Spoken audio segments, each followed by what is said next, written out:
আমাদের মা বোনেরা, শ্রদ্ধা মুরব্বিয়ান, আমাদের কুচি বাচ্চারা, আসসালামু আলাইকুম। এই অনুষ্ঠানটি একটু ব্যতিক্রমী। আমি রাজনীতি করি, বহু অনুষ্ঠানে বক্তব্য করেছি, বহু প্রতিষ্ঠানে গিয়েছি, কিন্তু আজকের অনুষ্ঠানটি একেবারেই আমাদের নিয়ে একেবারে বাচ্চাদের, যাদের কচি কাঁচা করবো, এখনো বোঝার ক্ষমতা হয়ে ওঠে নাই। দেখে আমার নিজের শিশুকালটা মনে পড়ে যায়। আমার মনে আছে 1958 সালে আমি আমার বড় বোনের হাত ধরে স্কুলে গিয়েছি। তখন আমার বয়স বোধ হয় 6 অথবা 7 হতে পারে। 1958 সাল সেই গাছ স্কুল, ওখানে আমাদের স্কুল ছিল, আমরা পড়তো স্কুলে, সঙ্গে আগ্রহ যেতাম, আমার খুব আগ্রহ ছিল। আজকের বাচ্চাদের দেখে আমার মনে হচ্ছে বক্তব্য কার কাছে রাখবো, বাচ্চাদের সামনে না বাচ্চাদের অভিভাবকের সামনে, আমি বুঝতে পারছি না। তো এই বাচ্চাদের অনেকের কাছে অনেকে আমাকে চেনে না, আর যারা পর্দার আড়ালে আছেন তারা আমি জানি না, হয়তো চেনেন, আমার সঙ্গে জানেন না। আমাকে আমন্ত্রণ জানিয়েছি এখানে, আমি এসে ওর সঙ্গে অত্যন্ত আনন্দিত হয়েছি। বাচ্চাদের প্রত্যেকের হাতেই পড়াশোনা পাচ্ছে, ইংরেজি পড়বে, আমার পাশাপাশি পড়াশোনা করবে। এটা বাংলাদেশে একটা খুবই রেয়ার একটা ব্যাপার, অত্যন্ত রেয়ার, এটা স্বাভাবিকভাবে হয় না। তো এই যে সেন্ট্রাল স্কুলটা এটা প্রচলন করেছে, আমি তাদেরকে ধন্যবাদ জানাই। আমাদের আধুনিক শিক্ষার পাশাপাশি ধর্মীয় শিক্ষা জানা থাকাটা অত্যন্ত জরুরি। এটা আমাদের অনেক অভিভাবকেরা বোঝেন না। অনেকে ভাবেন, অনেকে খুব গর্ব করে বলেন আমার বাচ্চারা তো বাংলা বলতেই পারে না, এটা অনেক গর্ব করে বলেন। আমার বাচ্চারা তো ইংলিশে কথাই বলতে পারে না, কিন্তু আসলে এটা কত সর্বনাশ একটা উক্তি। বাংলা আমরা বাংলাদেশে মানুষ যদি বাংলায় কথা বলে না বলি, এটা একটু ভালো দেখায় পড়াশোনায়। আমরা এখনো বিদেশে গেলে যদি কোনো একটা এলাকায় যাই, এখন থেকে 200-250 বছর আগে ভারতের তেলুগু বিভিন্ন এলাকার ভারতের বিশেষ করে তেলুগুলা কারণের যেগুলো আছে, ওরা বিদেশে গেছে 200-250 বছর আগে, পুরো যুগের পর্যন্ত তারা বিদেশে থাকছে, কিন্তু ওদের বাড়ির আশপাশ থেকে দেখা যায় যে ওরা এখনো ওই হিন্দি গান শোনে, হিন্দিতে কথা বলে, ইংরেজি বলেই না। তো আমাদের মধ্যে বাংলাদেশ থেকে আমরা এখন বাংলা বলতে চাই না, বাংলা বলতে পারি না। আবার ধর্ম অনেক দূরের কথা। তবে হ্যাঁ, আলহামদুলিল্লাহ আমাদের একটা যুগ গেছে, আমাদের একটা সময় গেছে। আমরা যখন চলেছিলাম তখন কিন্তু আমাদের স্কুলে একটা ক্লাস ছিল দিনিয়ান, আমরা দিনিয়ান পড়তাম। এটা আজকে বাচ্চারা জানে, আমরা মনে করেছি দিনিয়ান অর্থাৎ দিন শিক্ষা একটা ক্লাস আমাদের মাঝে হতো। তো ওখানে আমরা আরবি শিখতাম এবং মক্তবে সকালে স্কুলে যাওয়ার আগে মক্তবে পড়াশোনা করেছি মসজিদে, যে মক্তব ছিল অর্থাৎ ওখানে আমাদেরকে কোরআন মানে আরবি শেখানো হতো। যাই হোক, আজকে আধুনিক যুগের সঙ্গে তাল মিলিয়ে যে এখানে আমাদের ইংরেজি এবং ইংরেজি বাংলা পাশাপাশি ধর্মীয় শিক্ষার যে প্রচলনটা হয়েছে, এটা অত্যন্ত জরুরি আমাদের দেশে। আমাদের অনেক ভালো ভালো আলেম আছে বাংলাদেশে, অনেক ভালো আলেম আছে, কিন্তু ওনারা কিন্তু যত ভালো আর্মি বলতে পারেন, যত ভালো বাংলা বলতে পারেন, ওনারা কিন্তু ইংরেজিটা বলতে পারেন না।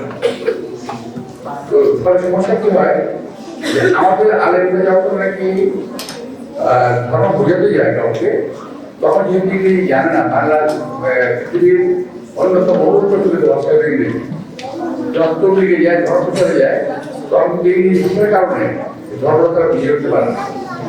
আমি যে প্রসিদ্ধ আপনি জানি আমার এলাকায় বাসা, আমাদের এলাকাতে উনি খুব ভালো আলেন, ভালো ওয়াজ করতে জানেন। আমার বাবা শুনলে যে কোনো অমুসলিম মুসলমানদের বাধ্য করবো না, তত সময় যাওয়ার সম্ভাবনা আছে, কিন্তু উনি এটা বুঝিয়ে বলতে পারেন না ইংরেজি, ফলে ভাষাটা বোঝে না। এই জন্য আমাদের যদি এই স্কুল শিক্ষার পাশাপাশি ধর্মীয় শিক্ষা এবং কোন একটা ভাষা, যে কোনো একটা ভাষা, এখন আজকাল অবশ্য অনেকে ইংরেজি বলতে ম্যান্ডারিন বলতেছে, অর্থাৎ চাইনিজ ভাষা বলতেছে, সেরকম আপনার যাই হোক, আমাদের বাচ্চারা আধুনিক শিক্ষা শিক্ষিত হবে, পাশাপাশি ধর্মীয় শিক্ষা শিক্ষিত হবে। এটাই হলো আমার আন্তরিক আমার পরম দয়ালু কোনো আল্লাহ তাআলার কাছে। এখন যে সমস্ত অভিভাবক অভিভাবিকেরা আমাদের শিশুকে অত্যন্ত পরম নির্ভরতায় এই স্কুলে ভর্তি করেছেন, তারা খেয়াল রাখবেন বাচ্চারা কি শিখছে।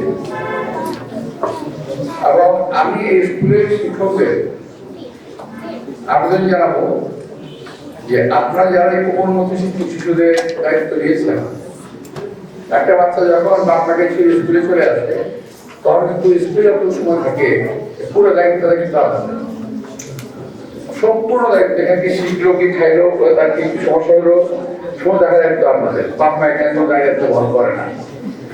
তো যাই হোক, তো আমি আশা করি আপনারা এই কোমলমতি শিশুদেরকে যথাযথভাবে যোগ্য মানুষ হিসেবে গড়ে তুলবেন, যাতে আগামীতে তারা শুধু বাংলাদেশ নয়, তারা বিশ্বের সঙ্গে পাল্লা দিয়ে জ্ঞান, বিজ্ঞান, কারিগরি, ডাক্তারি, যা যা আপনার বড় কিছু লাগে, সব কিছু মিলে যেন তারা উন্নত বিশ্বের সঙ্গে পাল্লা দিয়ে বড় হতে পারে।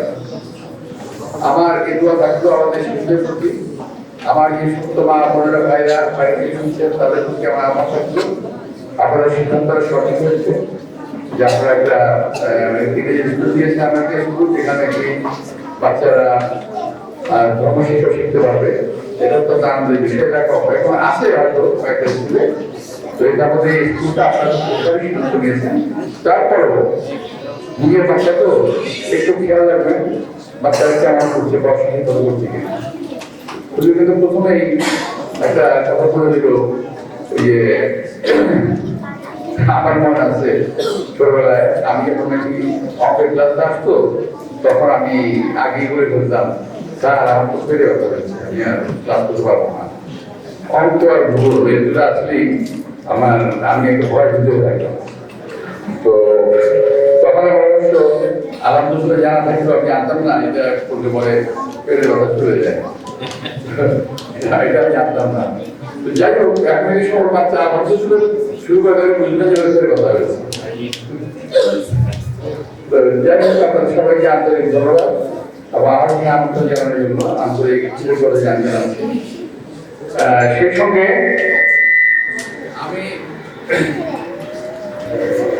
আমি আপনাদের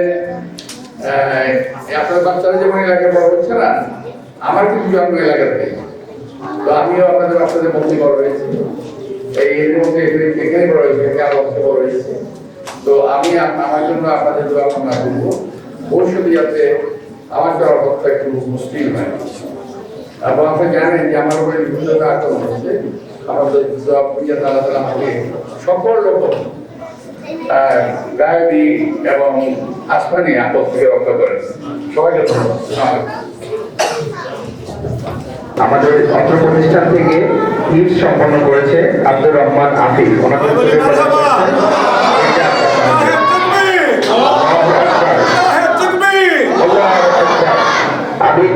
আবিদুর রহমান ব্যাটন উত্তরে প্রদান করছেন। মাশাআল্লাহ মাশাআল্লাহ মারহাবা। আইমান আলী ওনাকে উত্তরে প্রদান করছেন জনাব আব্বাস সাহেব। মাশাআল্লাহ। তামিমুল নেহাল।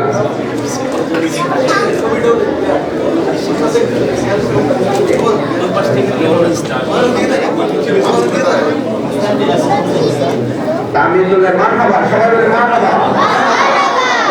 সর্বশেষ আসছে ইব্রাহিম সাকিব। আমাদের আরেকজন বাচ্চা অনুপস্থিত আছে, আজকে আসতে পারেনি। টোটাল 6 জনের মধ্যে 5 জনে আজকে উপস্থিত আছেন। ধন্যবাদ। এই পর্যায়ে ক্রেস্ট দিয়ে বর্ণনা নেবেন আমাদের সেক্টর ইন্টারন্যাশনাল স্কুলের পক্ষ থেকে যারা নূর আহমেদ প্রফেসর, শান্তিনগর সমাজকল্যাণ সমিতির পক্ষে আছেন সভাপতি যারা সাইদুর রহমান দুলাল, সাইদুর রহমান টিটু এবং আশিকুল আলম টিটু সাহেব উপস্থিত আছেন। সেক্টর ইন্টারন্যাশনাল স্কুলের পক্ষ থেকে ক্রেস্ট প্রদান করা হচ্ছে।